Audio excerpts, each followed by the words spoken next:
Y bueno, habría que empezar por entender que el migrante, por el hecho de serlo, es menos vulnerable cuando está en su casa antes de salir de su casa que cuando sale para ser migrante. Cuando sale, adquiere una vulnerabilidad entendida como una condición de ausencia de poder que le impone tanto el Estado donde se encuentra como la sociedad civil. Y esta condición de vulnerabilidad, entendida así como ausencia de poder, es algo que va creciendo, esa vulnerabilidad, conforme se aleja de su casa. Y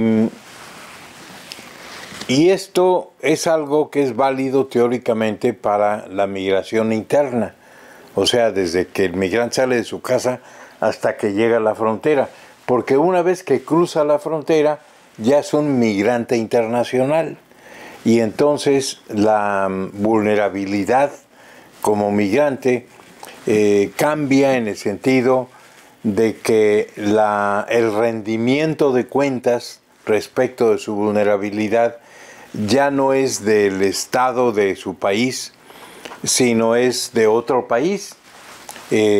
Por ejemplo, en el caso de los mexicanos en Estados Unidos, ya el rendimiento de cuentas respecto de su vulnerabilidad como sujeto de derechos humanos, pues es la comunidad internacional. Entonces, lo que sucede es de que los migrantes han tenido esa vulnerabilidad que va creciendo, esa vulnerabilidad conforme estamos hablando de mujeres, o estamos hablando de niños o de niñas, o estamos hablando de indígenas.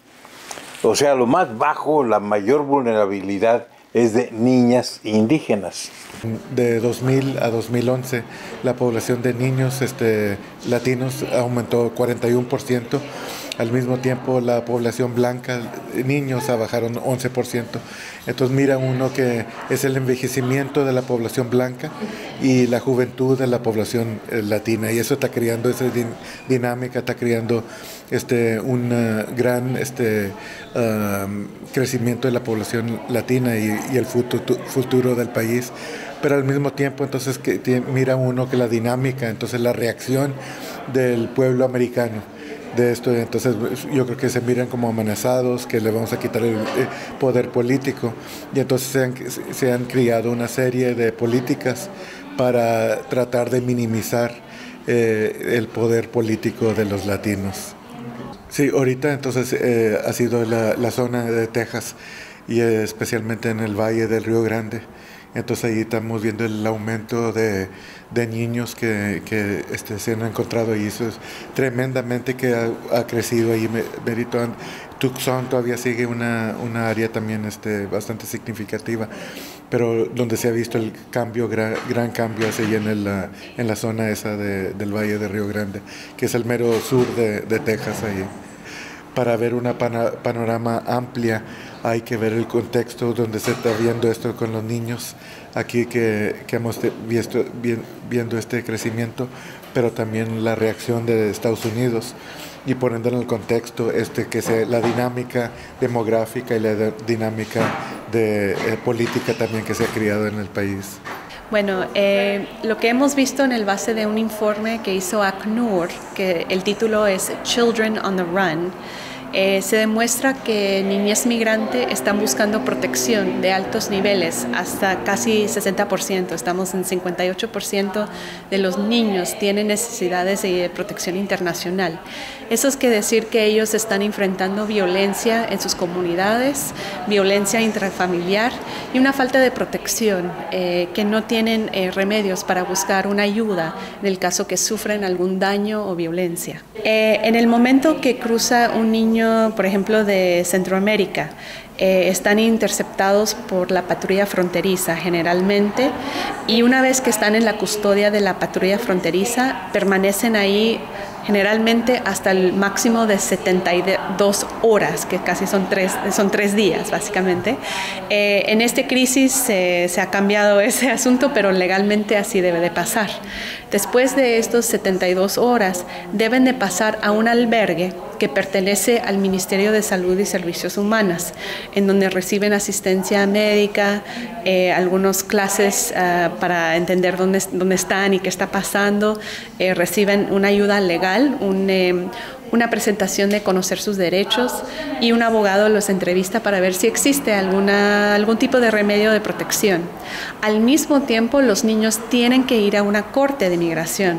Entonces, no es solamente que permanecen en un albergue, también tienen que salir y presentarse a un juez de migración, y es el juez de migración que decide si el niño tiene una protección en que puede quedarse legalmente en los Estados Unidos o tiene que regresar a su país de origen.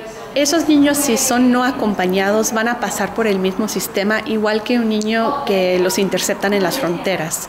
Entonces, una vez que entra al albergue, igual tienen el mismo acceso a tener un consejo de un abogado, también van a tener que ir a las cortes. Es muy importante que los niños que se caen en ese proceso interno en los Estados Unidos, que no firman su deportación, que ellos dicen que sí quieren ver a un juez de migración, porque aunque parece que no es un derecho, actualmente sí es, porque eso te da la oportunidad de presentar tu caso y quizás lograr tener un abogado. Si simplemente firmas tu deportación, no vas a tener esa oportunidad. Entonces, ese punto de los niños interceptados en el interior es muy importante. Históricamente el sistema fue construido para niños, una cantidad de niños entre 6,000 a 7,000. Entonces existían albergues, una red de albergues federales por todo el país para recibir los niños y garantizar las condiciones que son requeridos bajo una ley, un caso que se llama Flores.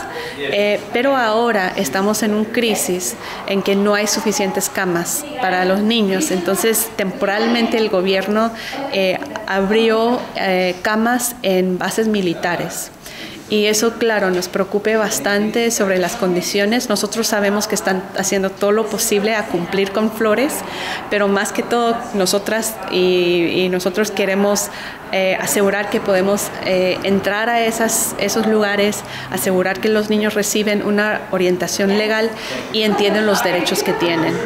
Mi argumento siempre ha sido que los latinos representamos el motor de la población de Estados Unidos, y entonces bastante ha sido el crecimiento de la población de niños en Estados Unidos, y entonces yo digo que entonces el futuro de Estados Unidos está más y más relacionado con lo que pasa con los latinos.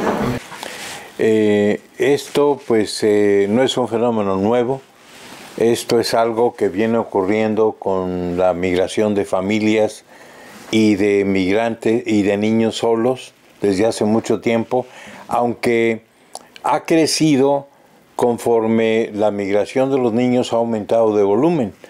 Actualmente está la migración de los niños más en los medios de comunicación, más en la prensa y en la televisión, porque los números han aumentado. En los últimos meses se ha visto un incremento notable sobre el número de niños que cruzan ilegalmente a Estados Unidos y que son hacinados en bodegas en condiciones muy deplorables, en condiciones en donde desde luego se pone en evidencia esa vulnerabilidad definida como antes le dije. Y esto es lo que ha captado los medios, esto es lo que ha captado la prensa. Y esto es lo nuevo. No el fenómeno de los niños migrantes, los niños no acompañados, sino los números y el papel de los medios de comunicación.